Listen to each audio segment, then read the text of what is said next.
a grad student at UC Berkeley, missed a class, was late to it. And during the class, the professor had listed some of the unsolved problems in the field of statistics, and he put one on the board.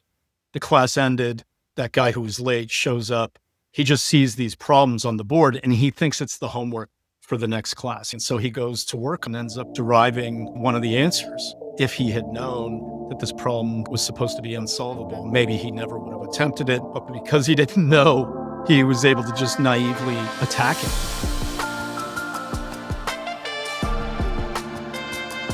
We've often talked about this window of creativity, right? Can you explain that a little bit more for families in our audience? Yeah, sure. So something people don't really think about is that creativity is perishable. So not only is it rare, but it also doesn't last in individuals and in societies.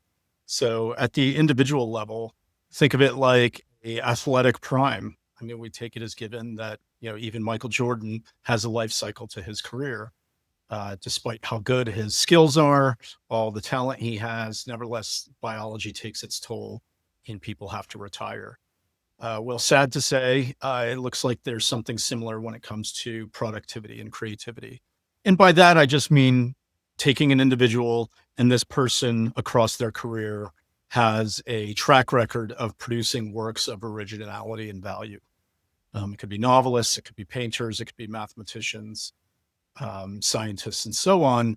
And when you look, it follows actually a similar pattern as the athletes. So, there's a rise from teens to 20s. And then sometime in our 40s, we seem to fade. Maybe it's not totally biology, could be cultural matters or life stage issues. So it could be the case that someone just has a lot to lose. They stop taking risks. They have mortgage payments, a spouse, a dog, children. I don't know. But at any rate, people stop producing work as high quality as they did in their 20s and 30s. It's just sad. So, it's something we have to recognize and work with. I think that's why I'm so interested in some of the things holding younger people back, because it seems like they've been delayed longer over time. Interesting. But nevertheless, that's a truth we have to face. And then to make maybe a more controversial analogy is I feel like in the last 30, 40 years, with, let's say, women entering the workplace and establishing careers and pursuing their dreams, all of that has been fantastic. But at times, I think in our society, we've told women, they can delay things forever. It's like, hey, you focus on your career, don't worry about a family. And what we've seen is at least now that I'm in my 40s, is I meet a lot of women who thought they could do that, but it turns out it's really hard to have babies in their 40s, where they have to, use extraordinary methods to try to do it. Well, look, having babies is creation, so is producing art and science and so on. And it just is sad to say, but we just have a window where we seem to be better at it than others. I have a favorite novelist, Kazuo Ishiguro, who wrote, um, you know, geez, oh man, how am I forgetting his novel? Never Let Me Go. That's it. Clara and the Sun, Remains of the Day. And I was listening to an interview with him recently, and he made an interesting comment that's in line with this.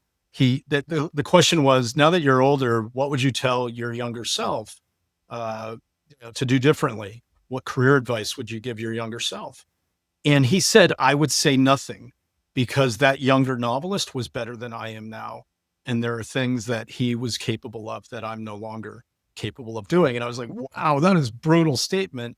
But nevertheless, there's a lot of truth in it. Look at musicians, and this will be my last example. It's like there seems to be, when you look at the Beatles, they were tremendously creative. Paul McCartney, just incredible, prolific songwriter.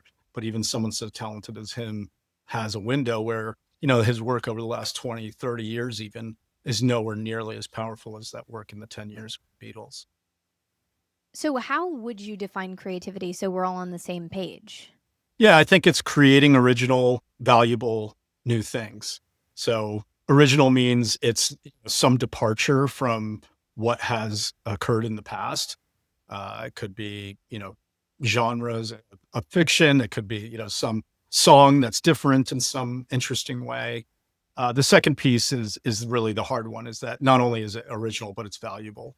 And that can, we can define value, but it's like there are lots of original things that are worthless and worse than the status quo, or, even take us back. You can imagine all sorts of useless original things. But the valuable part, the two together, are what define creativity to me. Why would there be like a window of creativity, right? Like Yeah. you would Well, part of normally. it is biology. So it's like, look at math or chess. There's something. So psychologists who study uh, intelligence and then some into the creativity part. Like with IQ is like this measure that's supposed to predict your ability to solve problems, and there's a lot of validity to it. But it seems to be the case that as we age, they separate intelligence into two separate Mm. categories or concepts. One is fluid intelligence, and the other is crystallized intelligence. Fluid intelligence is your ability, it's almost like mental speed and agility. Take some new shape shifting problem or shape rotating problem.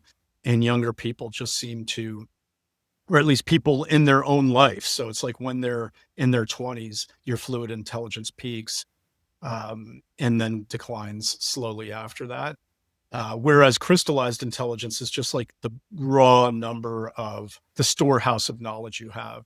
It could be everything from a vocabulary to facts of history and so on. And as we age, crystallized intelligence actually increases. So that's kind of interesting. But that fluid piece is there's a lot of evidence to show that it declines in time. Now, creativity is different from IQ because Mhm. there are, that ability to invent novel, uh, valuable things is not the same as the ability to problem solve under time constraints and so on. There are lots of high IQ people with who are conformists, who are lazy. They don't really produce new ideas. And that's kind of interesting. So the psychologists who study creativity, one of the things they notice is there's actually not a strong correlation between the ability to produce valuable original ideas and works and IQ beyond like 120. So it's like a threshold effect where, sure, a little bit of a higher level of intelligence predicts some creativity, but only a little. And then beyond that, not at all. And this really came out, and sorry, I'm like going No, down I these love it. rabbit holes. There's this history of the whole IQ test, which is kind of interesting, where maybe you've heard of the Stanford Binet test. That was this old version of the IQ test they used to give in schools. Well, the person behind that was very much interested in the connection between intelligence and creativity.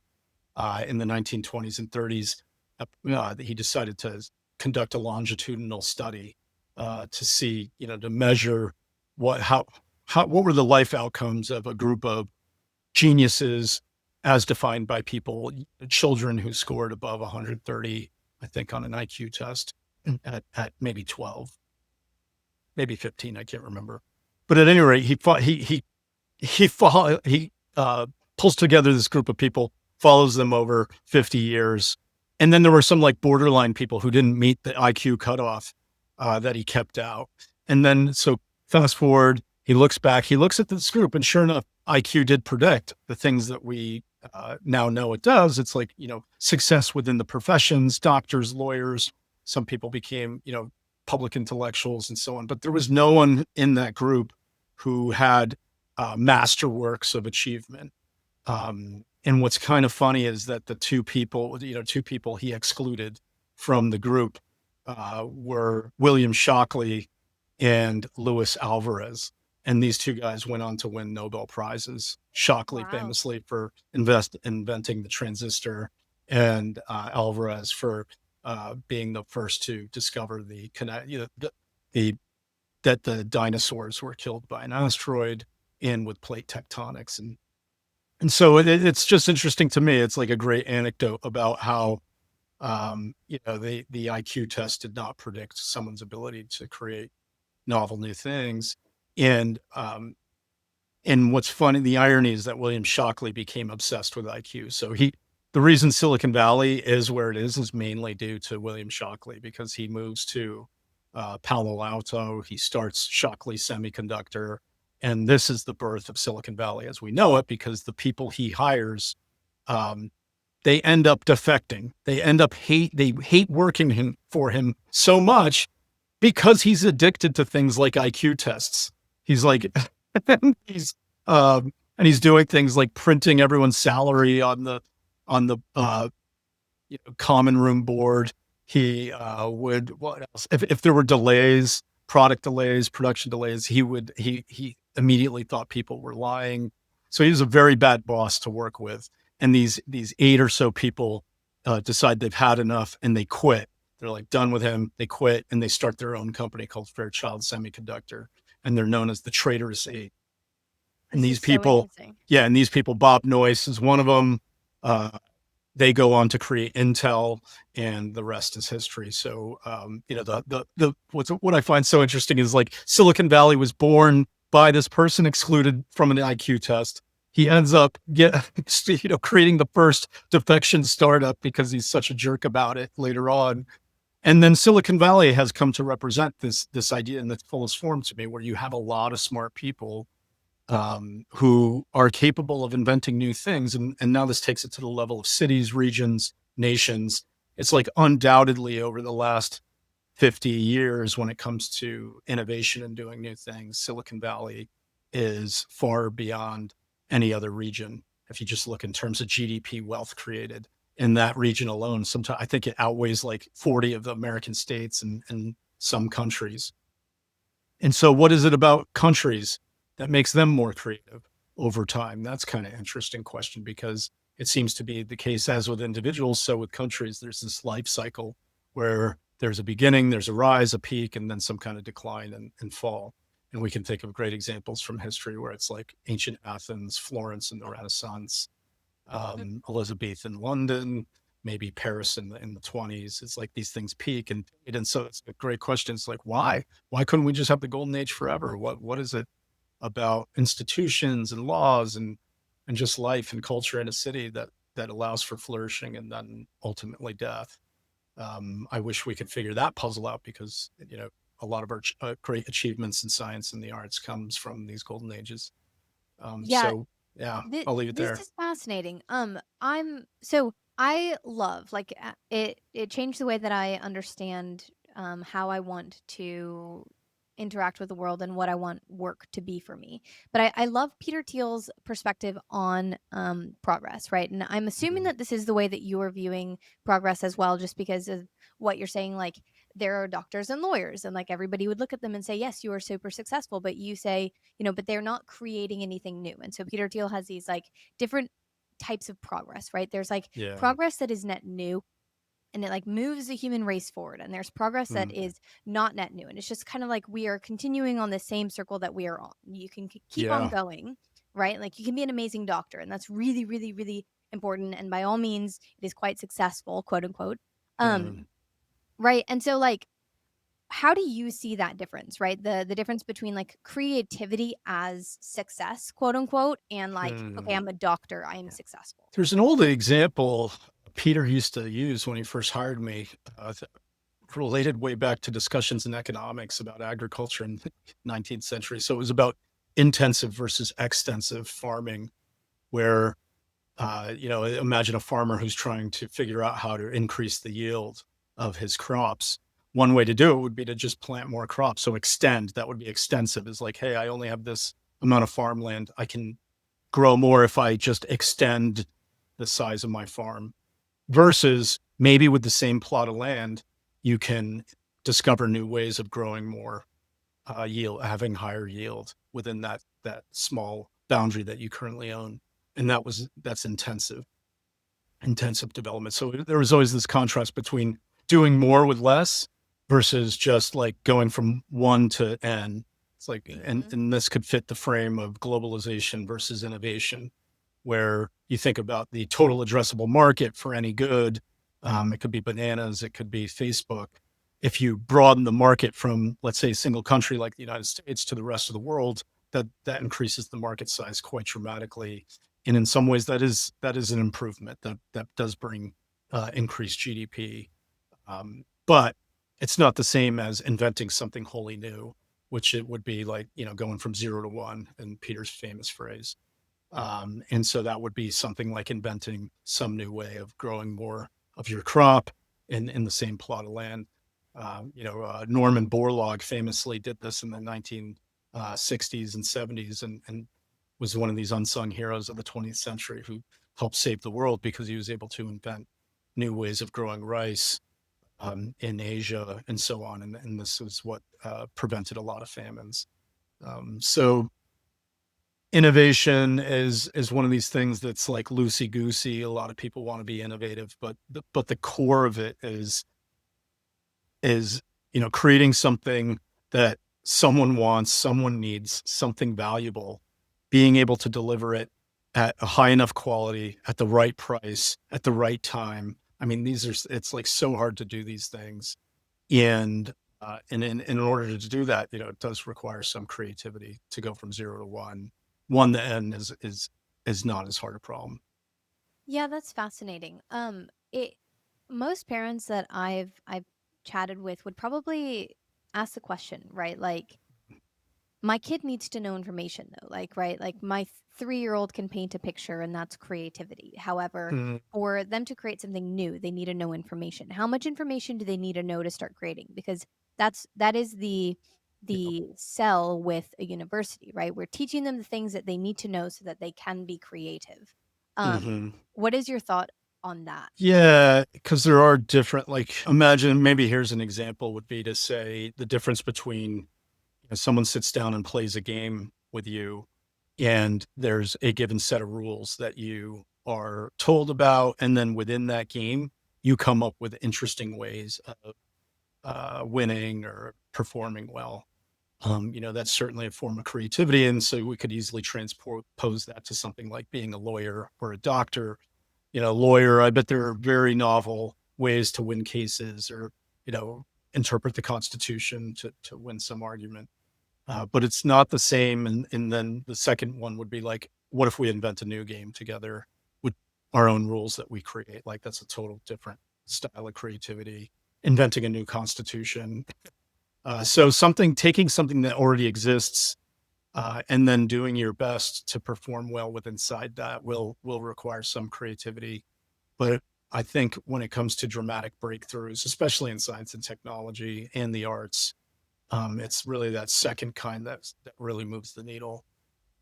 So I don't. It's like I don't want to say that like some lawyer isn't creative. No, by far, it's possible to do interesting things, but on the other hand, like, creating a new market or creating a new product or discovering a new theory, and it's just a different level of creativity. And it's almost like this dark energy, dark matter in our understanding of our capabilities, where so much attention is applied to being smart. That word smart is used all over the place. And then IQ is part of that conversation. But like I said, creativity is this other faculty that, Mm-hmm. because we can't measure it, we're not good at acknowledging it. And then the second thing is because we can't measure it, we don't know how to improve it. So maybe it's like it's ignored in schools because, well, what the hell? We just don't know. There are some tests out there. Maybe you've come across them where these questions, like someone's given a brick and they have to list how many different ideas they can come up with about a Mm-hmm. brick some period of time. Very, very weak correlations of those kinds of tests at predicting who is going to be creative. And then there are just so many anecdotes of like experts missing something because they're just so hardened in their understanding of the world. So, like, to go back to the Beatles, apparently Paul McCartney had a music teacher in high school, and this person thought he wasn't that great of a musician, didn't care much for his talents. And then George Harrison, another member of the Beatles, went to the same high school, was 2 years younger, had the same music teacher. That guy also didn't like George Harrison. So it's pretty wild that there was this teacher who was grading these people and had no understanding of what they were capable of. I think that's true. Like, that's an exaggerated uh, anecdote example, but I think it's just true at a much, even at the lower intensities for a lot of people, where maybe they don't have the same ability to rotate shapes in their mind to tell you patterns on a cube, but nevertheless they're like really creative at coming up with new ideas and testing things. Yeah, you argue that people should not go to college, right? Do you think Mm, there's a certain amount of, is it the way that information is taught in college? Is it the reason that you are learning? Like, what is it, the thing that makes it, yes, you're taking in information, right? mm, Yes, you are quote unquote learning. Yes, you yeah. are educating yourself, but in some ways you are becoming less creative. Why is that? Okay, yeah, you mentioned a question earlier I wanted to come back to, that touches on this. You said something like, "How much do you have to know in order to create new things?"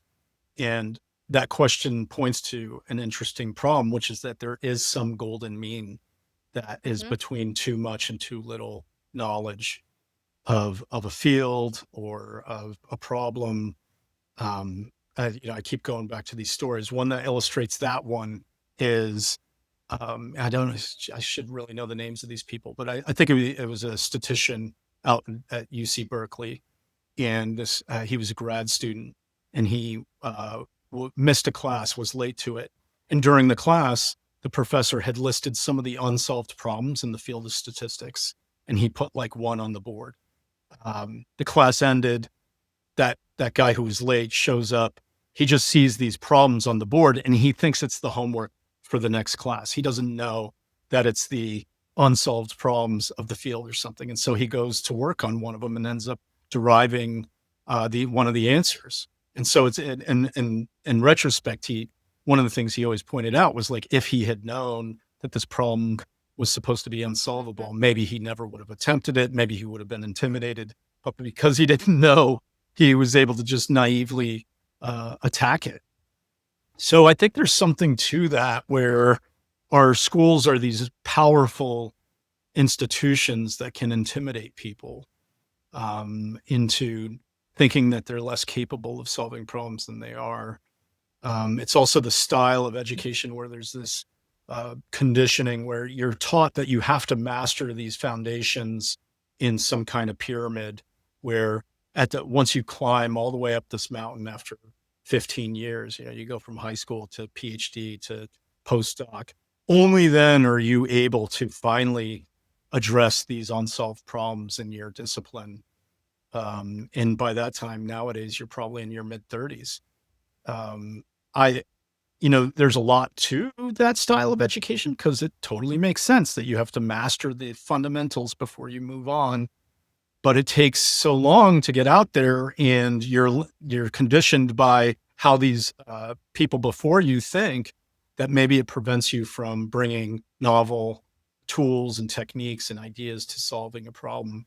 So, like one idea I've had is could we invert this pyramid in some sense, where young people, you should walk into a physics department and they should list right in the front atrium the top 10 unsolved problems in the field.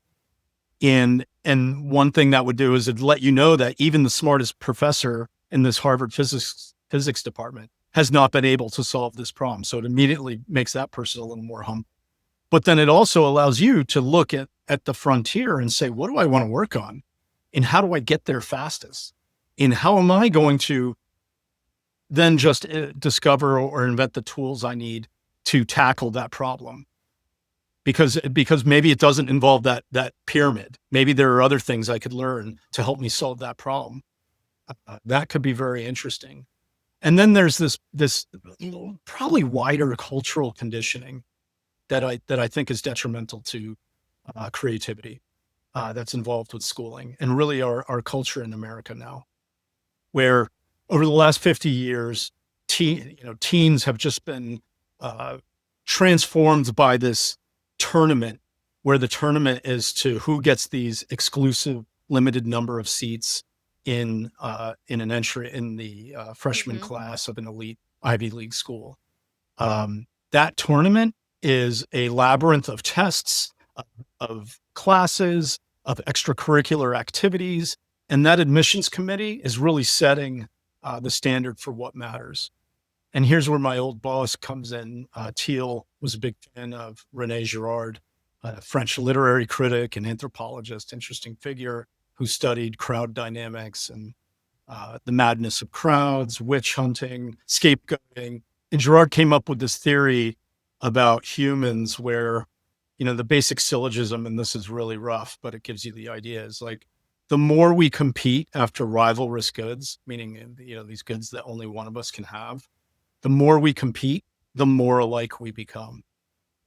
And that's kind of interesting. We see that in consumer goods, for instance. Take a look at water as a category. Anytime you see a mature product category, all the products are the same, and they're really just competing on fake differentiation. So is Dasani really different from Fiji, from Smart Water? It's the shape of the bottle. It's some BS about electrolytes. This is not strong differentiation. So the more you compete in a category, the more you become alike. So all these people competing, these teens competing for this nationwide tournament, are all becoming more and more alike. And then here's the next step. The more you become alike, the less unique you are. The less unique you are, the fewer new ideas you have. So this giant cultural shift, wherever the only path to success is to go to college, has really homogenized our intellect and our ability to think of new things. So I think that's been really detrimental. So just so that has nothing to do with the curriculum. That's just like the shape of life trajectories that occur in the US now in these institutions. I'm curious if you have any perspective on children and early education. So, like, what should early education look like inside of children? And especially whenever it comes to like creating motivation for Hmm. solving problems. Yeah, I have this issue just on that last point. I've noticed it's kind of fascinating because I noticed my mom doesn't have this problem. We do a lot of puzzles together, crossword puzzles. And she's always loved solving riddles. It's like there's always this, sometimes there's this initial resistance when someone puts a puzzle in front of me where I feel challenged, and it's almost like getting asked to do a workout where it's like I gotta have the energy or I don't have it. And it's like, and then if it's difficult, oh man, there's like all sorts of excuses you can bring up to quit. I don't have time now. Don't bother me. Deep down, there might be some insecurity in people where, it's like you get presented with like, let's say you're known to be someone who's smart. And then if someone throws a puzzle down in front of you, you feel like you have to prove yourself in that moment. Yeah. And that can be intimidating. So what some people do is they like shrug it off, or they, Or it's the don't want same to with deal with like it. trivia games. It's like, Yeah. Whereas my mom is the opposite. She doesn't care where she is, what frame of mind, whatever. She just loves puzzles, and she gets in there and won't quit until she figures it out. And we were doing this crossword. I was like feeling sick, and I get there. The Sunday New York Times crossword have yeah, these themes, and we couldn't get the theme. And I had a tooth pulled, and I was just like, "Geez, I'm out." And she keeps asking me, even though I'm like dying on the couch. She's like, "But what about this? But what about this?" And then she did it. She got it without me because I had passed out. And when I woke that's up, she funny. had the answer. But I realized with her, it's like there's this thing where she just doesn't like, because it's not a challenge to her identity, or because I don't know, there's just she doesn't feel that what would you call it, like startup engine problem, like heating up the engine problem. And I feel like that's true for a lot of kids, for a lot of younger people, where because the difficulty of some of these problems can be so hard, the startup energy is just like really tough to get going on them. So there's something in education, I think, with younger people where we gotta we gotta somehow teach them to overcome that resistance. That somehow, they're not condemned to hell because they fail at solving this puzzle in front of them. I don't know. That's how it feels, I think, to some people. Or it's just really hard. It's like it's really hard to learn, um, and and so I don't know. We gotta. There's something about education that might be similar to fitness. That Yeah. motivational piece is really hard. So I don't have like strong views on curriculum or style of Mm-hmm. education for younger people. I just do think it has to be some mixture of allowing their curiosity, intrinsic curiosity, to blossom in terms of what interests them, subject matter, types of things, and then doing your best to allow them to explore that. There are different techniques that show stronger uh, effectiveness in terms of teaching. So, most famously, one-on-one tutoring is just by far the best Hmm. method of teaching and learning. When it comes to like small classes, big classes, a lot of that is just not as good. There's a famous paper by Benjamin Bloom called the Two Sigma problem, because the people who had one-on-one tutoring were just so far superior from these other methods. And then when it comes to actual instruction too, there are things, spaced repetition, ways that just these techniques, that self-testing, these things that have developed over time that really have greater stickiness for people. And so I think for younger people, it's like you got to wade them into this in some fashion, but it's going to be some balance of doing that with also just, hey, they're a younger person whose attention span is somewhat limited. So Yeah. I'm not a child educator, but that's just sort of what I see out there. And it's kind of interesting. We're starting to see more homeschooling, Montessori schooling, and then now these blends of like, what is it, the Alpha School or something in Texas, where they're starting to use AI to really try to capture some of that one-on-one effectiveness in tutoring. So it is an exciting time, I think, in education now because of that. Yeah, this is fascinating to me. It also brings up though like the psychological aspect of building a startup, right? So like in order to create anything new, there's a lot of challenge associated with it, and it definitely takes a different type of a mindset, right? Building a startup is really really difficult, and Mm, especially in the areas where you work, you're advocating for younger and younger people being mm, capable of creating these amazing solutions and solving these amazing problems. um how does that work out with the psychological effects of building a startup? So, like, you have these young mm, people that are facing challenges like making really, really difficult decisions. You have lots of probably workplace things that are going on. You're putting them in and advocating that they're actually capable of being in these positions that are quite difficult. mm. How does that shape up? Maybe starting with, so we make investments in companies that are founded by people sometimes in their teens. Um, and so the question we often get from investors who want to invest in us, who are considering it, is like, oh my God, how do you possibly trust a 20-year-old to be a CEO, Yeah. where they have to make a lot of these tough decisions involving who to hire, who to fire, product development roadmaps, raising money, and so on. And it is a tough situation where we have to try to figure out. This phrase we use sometimes is from acorn to oak. So we have to know, is there something in this person right now that we can trust to grow into the type of person who is now fully capable of managing three divisions in this bigger company and all Mhm. these, marketing, accounting, HR, product development, all that, right? Okay, how does that happen? Well, we focus on things like that intrinsic curiosity. So we meet people who are just insatiable at learning.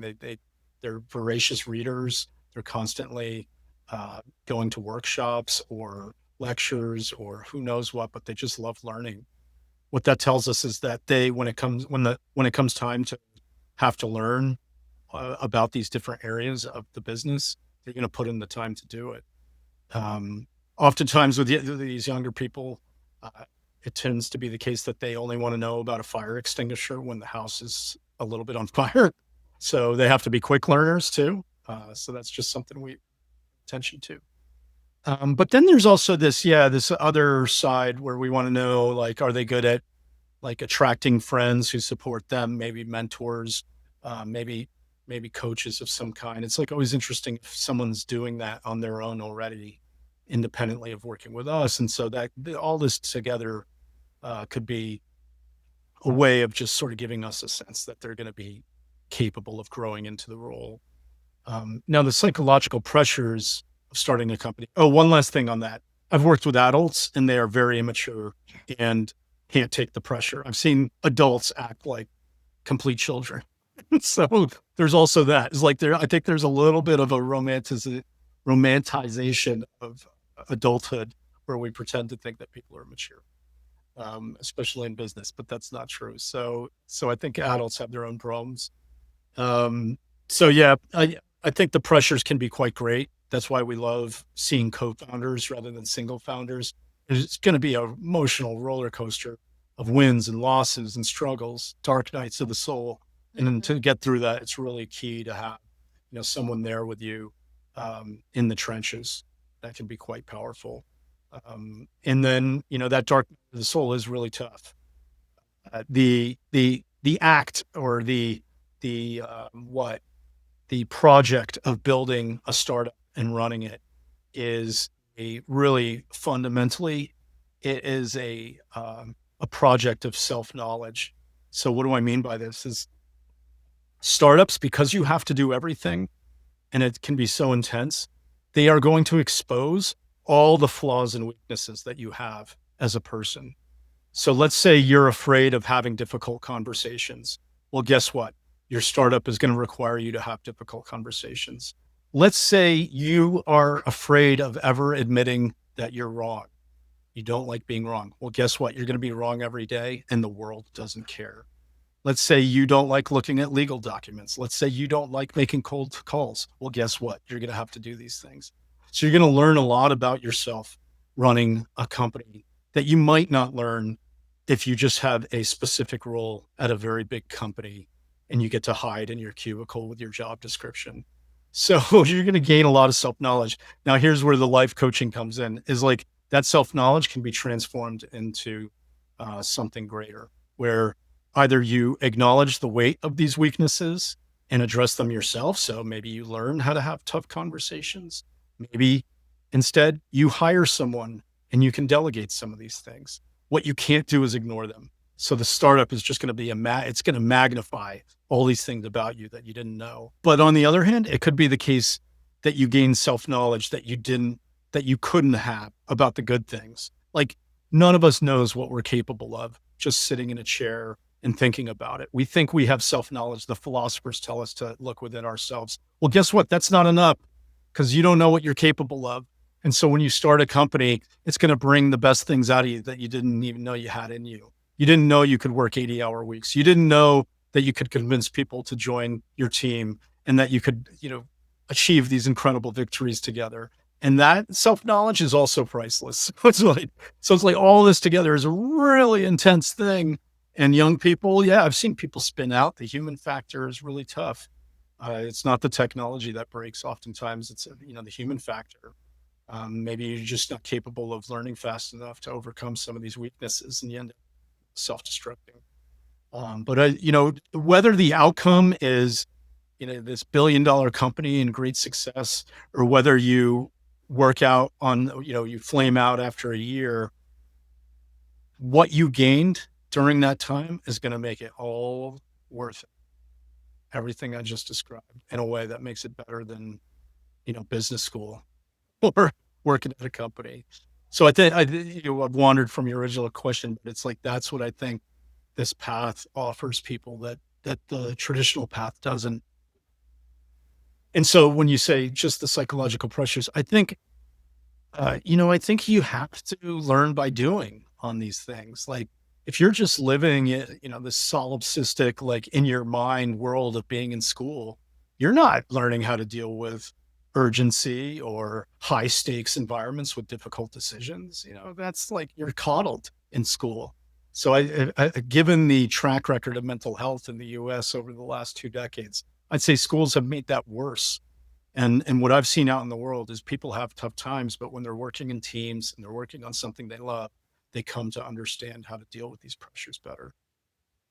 That's interesting.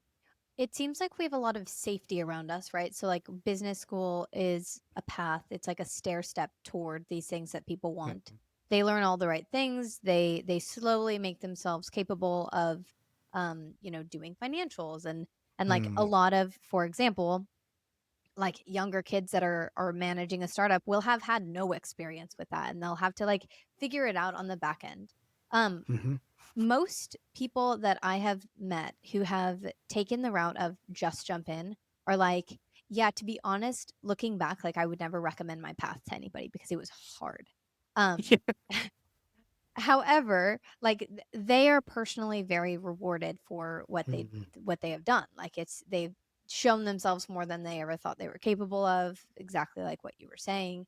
Um what is the prize? Like people that hmm, are doing these startups that are building these things that are net new, that are putting themselves in positions that are harder. For example, like yeah. I did praxis. Everybody told me not to. Everybody told me to like take the path that I was supposed to take. And the hardest period of my life thus far had been that period where I said no to the right answer and I didn't know what the next Hmm, right answer was. That's really hard, and most of our audience is parents. So like a parent listening to this isn't necessarily going to be super excited to tell their kid drop out, like go and build something. Um and I bet a lot of parents come up to you and they're like, "I really love what you're doing. I support it entirely." And yet hmm, they're sending their kids to a, 4-year institution, or like they're promoting the path that right. is the quote unquote safe route. Um what is the prize? Like, why should people, if they are a certain person, or if they believe that their kid is a certain way, why should they help their kid or promote their kid or like support their kid Hmm. to make a decision that is inevitably going to be very difficult? I think maybe the key idea is what I sort of touched on, namely, it's not the outcome in terms of money earned that necessarily matters, but who you become in the process. And who you become is someone who can handle ambiguity, who can handle structuring your own week, plans, coming up with what you want to do on your own. Whereas the people who play it safe by staying in these established institutions, they don't set their own goals. They have some broad goal, like they want a degree, but then that's filled in by all these other people. And then they're given assignments and then they're told how to do them. And then they fulfill those things. It's like you very much become someone who has a brittle dependence on that institution for how they should live their life. And so the differences between the two people are like differences in capability and skill.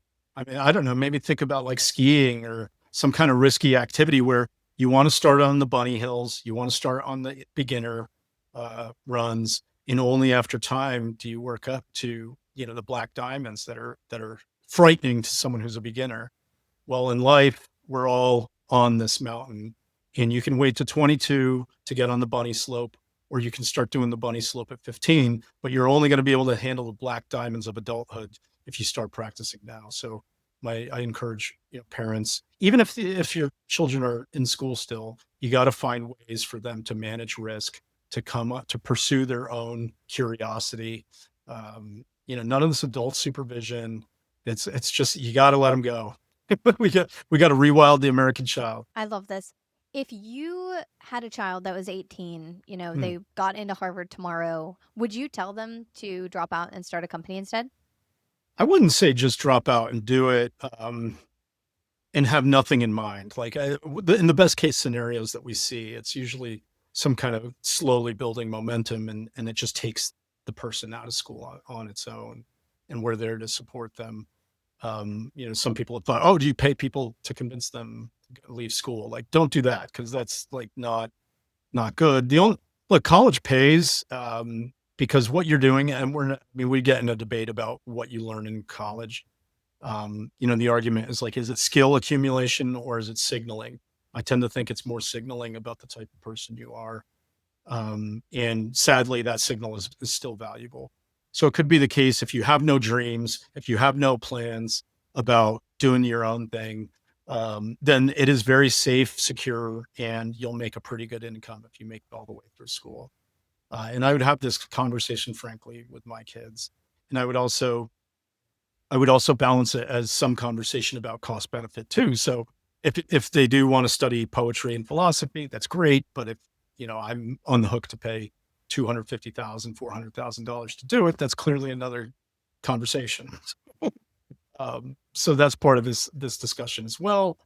But if they got into Harvard, I would hope that and it did make sense for them to stay. I hope they could pursue their curiosity within that structure at low cost.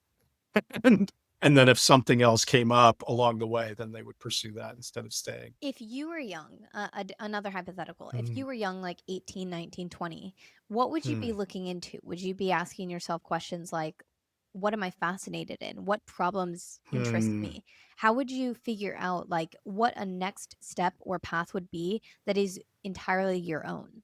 I think there are a couple things that occur to me. One is I don't, it's hard. We don't really teach a receptivity to beauty and that feeling of wonder, Hmm. that is such a powerful spark to curiosity.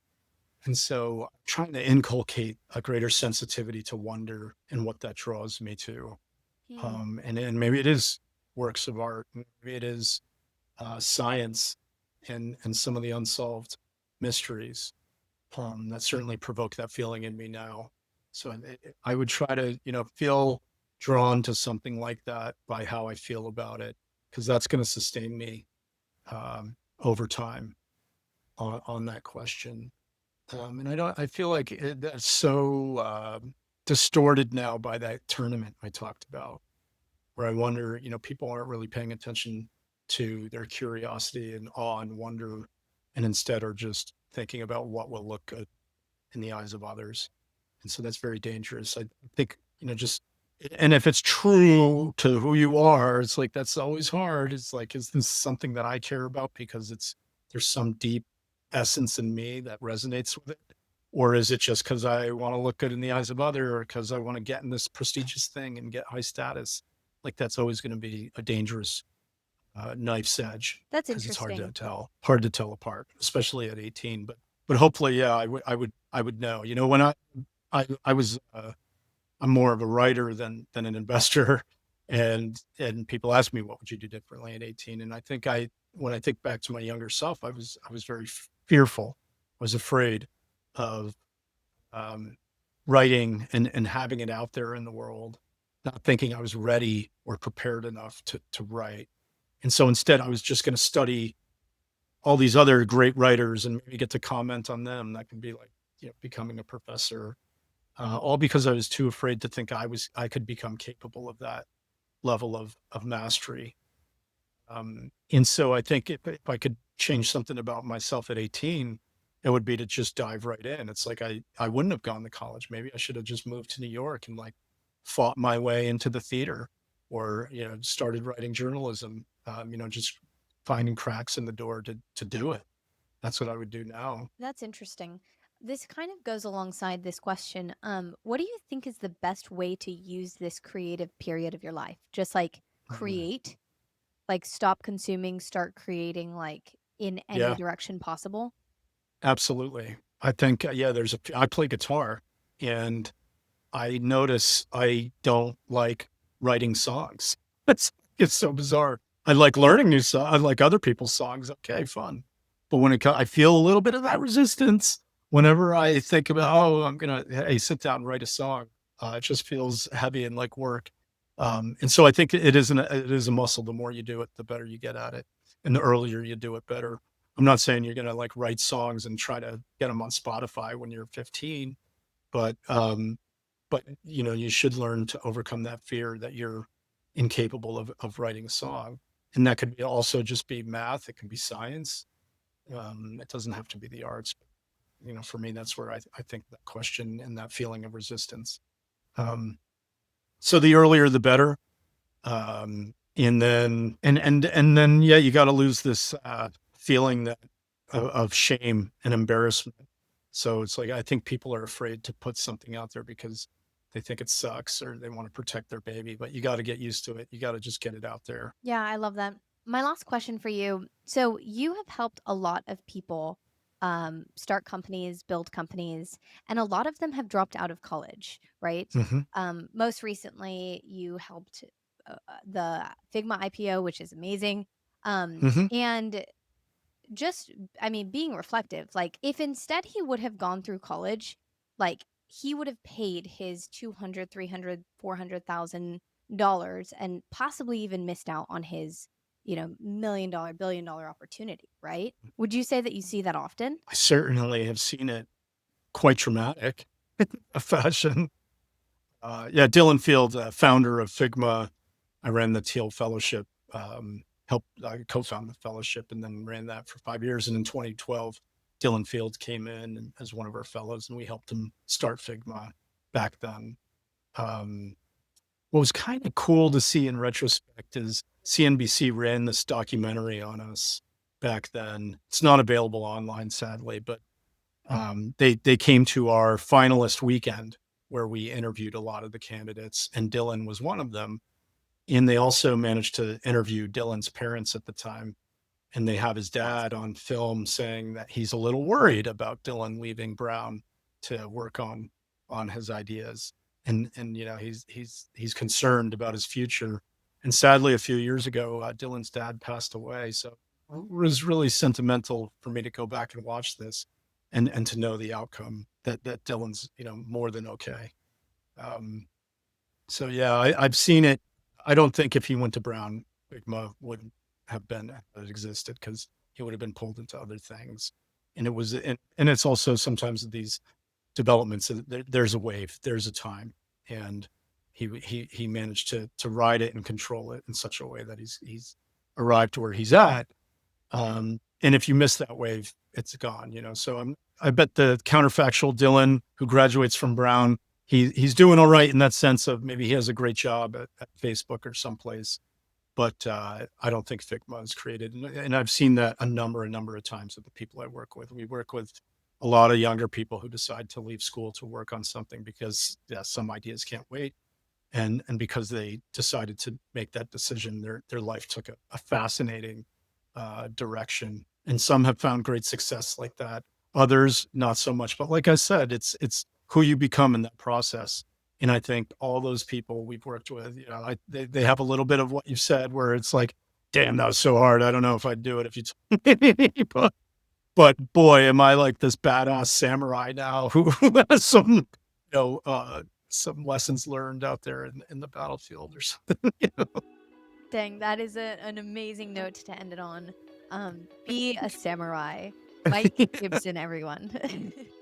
Okay, thanks for having me on.